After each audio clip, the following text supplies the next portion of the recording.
Y bueno, queridos patitos, vamos a hablar de la supuesta coalición entre Euskal Herria Bildu y Esquerra Republicana de Cataluña para el Senado, que ya puestos podrían haberla puesto también para el Congreso, en las municipales, a las comarcas, ¿eh? En Cataluña, y para las juntas de vecinos, ¿por qué no decirlo? Porque es una absoluta y cochambrosa estupidez. Pues sencillamente porque la circunscripción es la provincia y salvo que uno piense que hay una concurrencia en donde se van a quitar votos Euskal Herria Bildu y Esquerra Republicana de Cataluña en la provincia de Girona, pues entonces no tiene ningún sentido.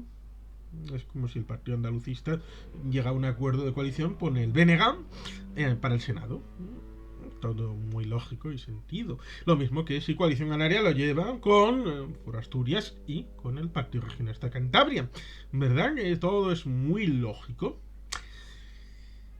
El asunto estriba en que hay que reflexionar previamente el objeto de la circunscripción electoral.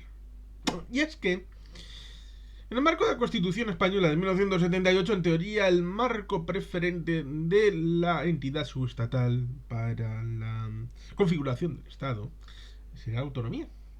No la provincia que viene devengada del marco de 1833 con Javier de Burgos, el Café para Todos, provincial, porque hasta ese momento no había diputaciones. Si había algunas diputaciones, los vascos las teníamos. Las provincias, por ejemplo, Álava y Guipúzcoa, eran provincias. En el 1841, la llamada malamente faccionada convierte al reino de Navarra en provincia de Pamplona. Y por tanto, ciertamente, tenemos ahí un punto bien interesante y relevante porque, a pesar de que la Constitución española consagre el marco de la autonomía no es sujeto de ninguna elección, ni siquiera de las europeas, cuando ahí sí te obligan a llegar a acuerdos porque la circunscripción única, que no es objeto de tal cosa cuando estaba el Reino Unido en el marco de la Unión Europea, no había circunscripción única en el Reino Unido, como no la hay en Francia, como no la hay en Italia, como no la hay en Alemania ni en Polonia, pero en España sí, porque querían testar un elemento para otras posibles elecciones para tratar de suprimir circunscripciones menores, lo cual ciertamente resulta destructivo para la representatividad, a pesar de que algunos que están precisamente en contra de la presencia de partidos, ya sea RC, Bildu, PNV, Junts, incluso el PRC, Foro Asturias y otros partidos como Teruel Existe, Unión del Pueblo Leonés o Sorella, que puedan tener su representación o haberla tenido por una agrupación de gente de un territorio en concreto. Les gustaría que estuvieran fuera, pero como no se atrevían a pedir su ilegalización directa, la ilegalización debería venir devengada del hecho de sumar una circunscripción única para que un bloque de votantes más amplio pudiera poner bajo la ola mayor a los votantes de estos grupos. Pero si uno hace la división entre cuántos escaños tiene el PNV entre el total de los 350, llega a la proporción de los votantes entre el censo de votantes de cada elección. Por lo tanto, el porcentaje de presencia del PNV en el Congreso es el mismo porcentaje de votantes del PNV entre los votantes de esa elección general. ¿Dónde está el que les quita el número de escaños a los terceros, cuartos grupos políticos en el Estado? Pues el primero y el segundo. Así de sencillo. Los que jamás reconocerán la verdad respecto a un marco en el que para ser proporcional la fórmula DONT requiere un mínimo de escaños en el reparto, lo mismo que sería perceptivo no poner ningún porcentaje o uno muy bajo a la hora de acceder al reparto. Por ejemplo, en Valencia en un término largo, hubo la posibilidad de impedir a Compromís que entrara en el reparto, poniendo una barrera del 5% de toda la comunidad, a pesar de que la circunscripción es la provincia. Con todo este elemento, quería incidir en el hecho de que sería lógico que la comunidad autónoma fuera la circunscripción en las europeas, que en 2024 hay elecciones europeas, y sería posible, por ejemplo, tener 3 eurodiputados por cada comunidad autónoma, por ejemplo. Luego también se podría establecer otro marco, pero poner esto garantizaría una representación de los territorios en el marco de la Unión Europea. Y sabría cada miembro de esa comunidad quiénes son sus 3 representantes, a los que seguramente se les debiera exigir algo que viene en los presupuestos de la comunidad, como es el hecho de tener una sede del eurodiputado en su lugar de origen.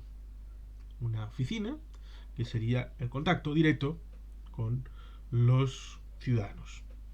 Esos 3 por 17 daría de sobra esos escaños que tiene que ser elegidos por España. Y ahí sí es razonable pensar una coalición entre Euskal Herria Bildu y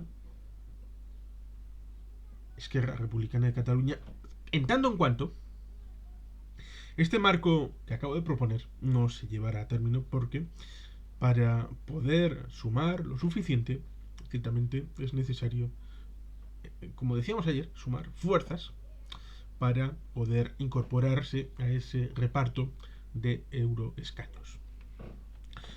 Pero esa es la diferencia. Unas elecciones europeas donde hay un marco general, una elección en circunscripción única, y por lo tanto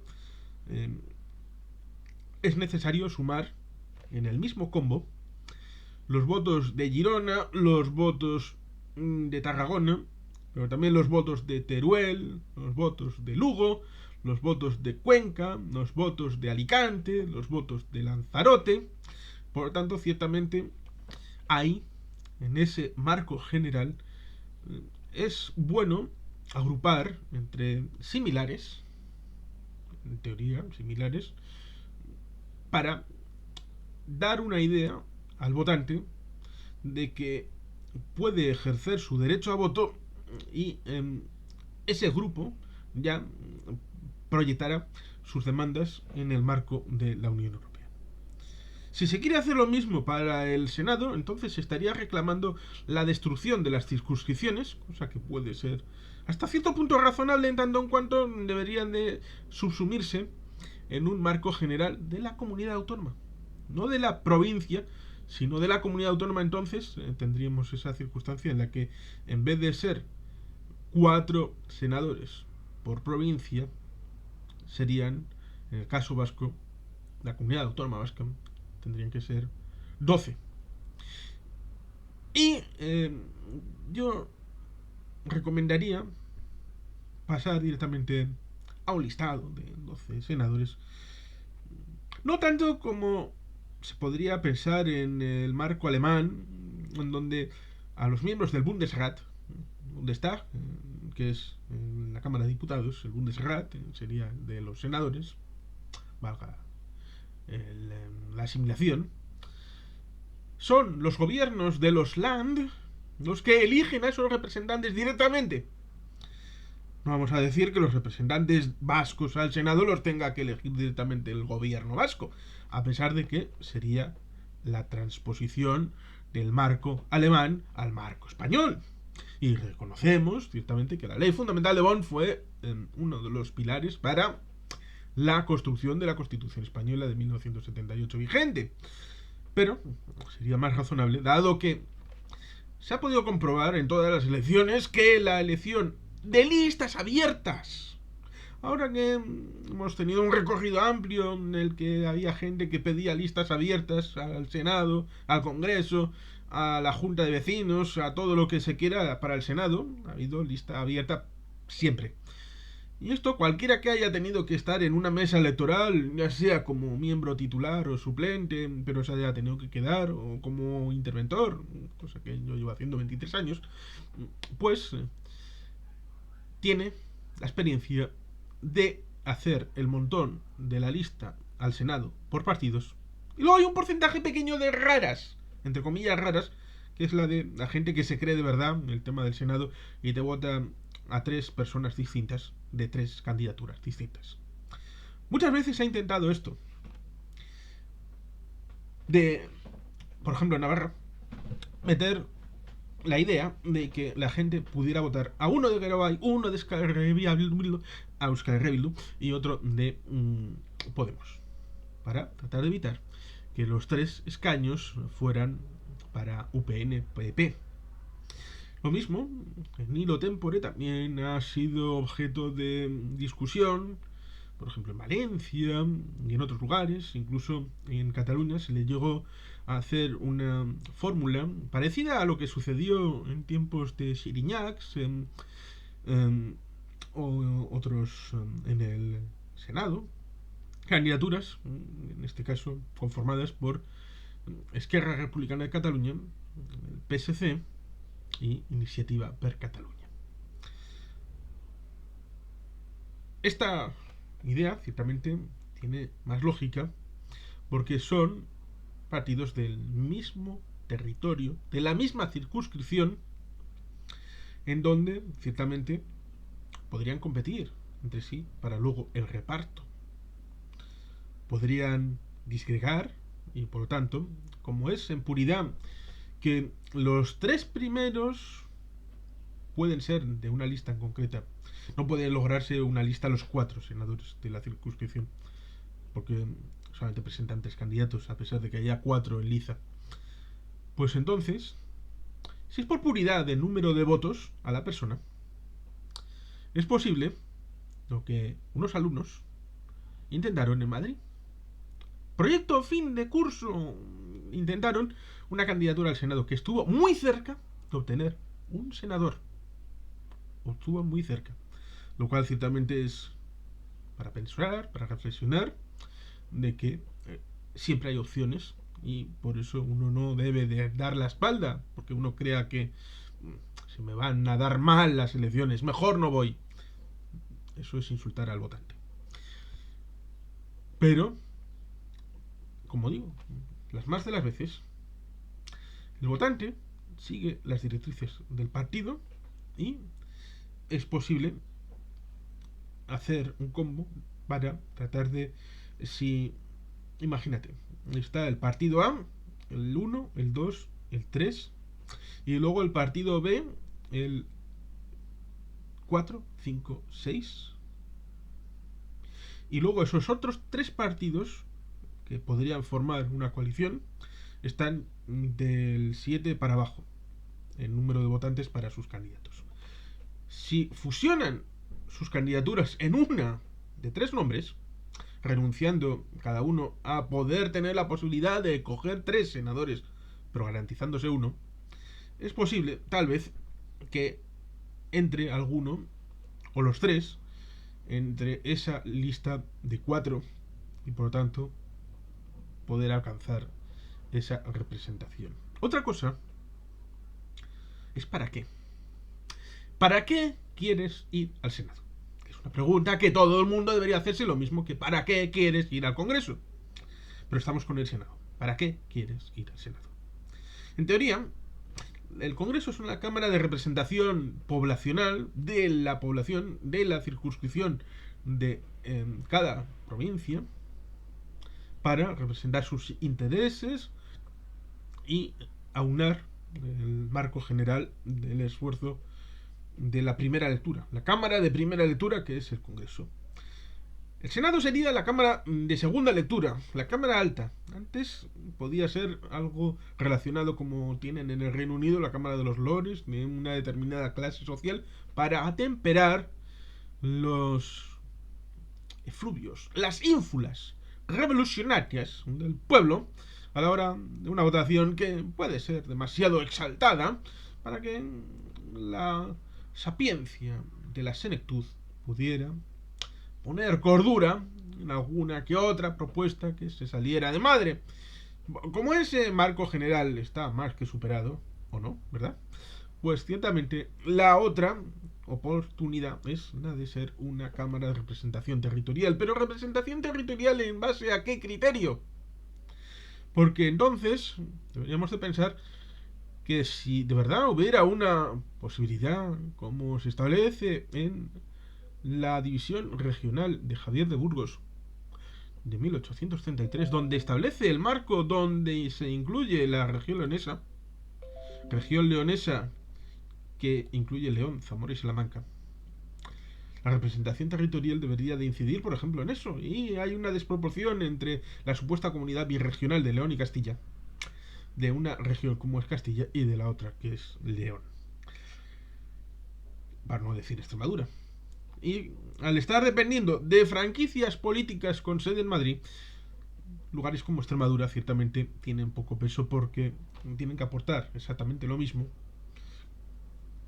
pero no se valora lo mismo lograr senadores por Extremadura que lograrlo por Valencia, a pesar de que en un modelo similar como tiene el Senado de los Estados Unidos, que todo el mundo sabe que hay 2 senadores por estado, por lo tanto son 50 estados, el peso político del Senado de los Estados Unidos está bien tipificado en el reglamento y en la Constitución, y por lo tanto todo el mundo sabe la importancia que tiene el Senado de los Estados Unidos en la política interna y en la internacional del país. El Senado es una cámara que nadie atiende, que no está en los focos de lo mediático, que no importa, que no tiene prestancia y que no tiene sino esa vocación de tratar de poner a veces el palo en la rueda cuando hay un gobierno en minoría y el partido de oposición ha tenido la suerte y la virtud de, debido al establecimiento de este marco en el que se puede votar a esos senadores y una agrupación de un partido que no tiene una mayoría clara en el Congreso, pero necesita de la agrupación de otros que pueden no haber tenido la misma suerte para el Senado, pues puede tener una mayor presencia en el Senado que en el Congreso. Esto se ha visto en los últimos años, en este siglo XXI. Y por lo tanto, ciertamente puede servir de freno el Senado para determinadas acciones. Pero ¿para qué más puede servir el Senado? Para reivindicar, tal vez, los elementos de gobiernos territoriales en Madrid. Pero ¿quién va a representar esas necesidades? Los partidos que están incorporados en el gobierno o otros partidos del territorio que no tienen vinculación con esos gobiernos territoriales. ¿Es para hacer la revolución? ¿Para lo que se va al Senado? ¿Para tratar de hablar de otros temas que no son del Senado? ¿Pero cuáles son los temas del Senado? Son todas preguntas que uno se debe hacer respecto a cuál es el programa para las generales y qué actividad van a hacer las personas que son candidatas en el Congreso y cuál las del Senado. ¿Y cuál es la trayectoria? Ya sea en presencia, de plenos, de comisiones, de votos en el Senado. ¿Cuál ha sido la actitud, la presencia, la prestancia? Cosas que son muy importantes a la hora de reclamar algo que no es en un momento dado de victoria o derrota, sino es un compromiso de 4 años con el votante, en donde el mandato imperativo debería de estar presente para exigir la conexión entre elector y electo, entre el elector y el programa electoral, que debe de ser cumplido, o por lo menos intentar ser cumplido, y no tirarlo a la basura como si nunca hubiera existido. Es por lo tanto algo muy importante. Y Euskal Herria Bildu trata de establecer esa idea en el trampantojo, de tratar de reciclar una cosa que hemos visto en las elecciones del 28 de mayo, y es que se volvió muy super, hiper, mega españolista. Eso duele mucho al votante que sea perspicaz, lo cual no significa que todos lo sean. Pero en teoría, si vas de la mano de un juez españolista al que ETA amenazó, pues eso muy independentista no parece. Y por tanto hay que tratar de revertir el calcetín. Lo cual ciertamente revertir el calcetín significa no tener fallas en la memoria, en tanto en cuanto en el año 2009 hubo elecciones europeas y un servidor pudo ver perfectamente que como Eusko Alkartasuna se había ido a la mierda el 1 de marzo en las elecciones al Parlamento Vasco, obteniendo un diputado y Aralar 4, Esquerra Republicana de Cataluña, la que todavía no se había visto que estaba en horas bajas, ya se vería en el año 2010 que hubo elecciones al Parlamento de Cataluña, se vería con el bajo nivel, se bajó la mitad prácticamente, creo que era de 21 escaños en 2006 a 10, ¿eh? 21 a 10,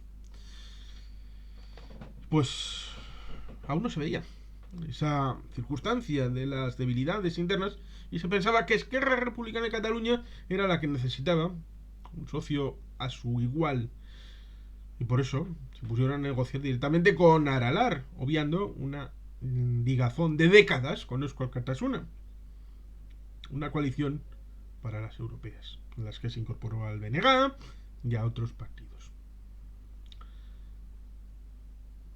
¿Qué quiero decir con esto? Que a veces no es todo lo que parece y parece que Esquerra Republicana de Cataluña tiene unos momentos difíciles porque ha vuelto a pegársela, como pasó en 2010, ha vuelto a pegársela en las elecciones del 28 de mayo y por tanto ciertamente necesita un sustento. Y Euskal Herria Bildu necesita también un sustento para blanquear el españolismo derrochado en las elecciones del 28 de mayo para tratar de captar el voto de Podemos. Y en parte se ha logrado, como lo dicen algunos resultados que hemos comentado en el canal, en un vídeo sobre la reflexión de los resultados de hace unos días. No del todo, pero ciertamente ese trasvase se pudo ver cuando EH Bildu, Amaiur, Merial obtuvieron una serie de escaños en 2011 y en las siguientes elecciones se spliteó en dos porque Euskal Herria Bildu obtuvo 2 y los otros escaños que había logrado Amaiur los cogió Podemos. Y ahora el reflujo de votantes de Podemos que vuelven a Euskal Herria Bildu. Pero en fin, ¿qué se le va a hacer, no? Estas cosas son las cosas que hay que explicar, porque el votante, más allá de cabreos, no cabreos, amores, desamores, debe votar por algo. No solamente por el momento de la noche electoral, como si no tuviera consecuencias. ¡Claro que tiene consecuencias! Votar y no votar tiene consecuencias, y votar a uno o no votar a uno y votar a otro tiene unas consecuencias muy grandes respecto a qué se va a hacer con tu voto. ¿Qué se va a hacer con tu voto y con todos los demás? Debemos de ser exigentes con a quién confiamos nuestro voto, que es muy importante. Pero en fin, haced lo que queráis, queridos patitos. Sin más, os que ricasco, agur bat. Beti gelpien.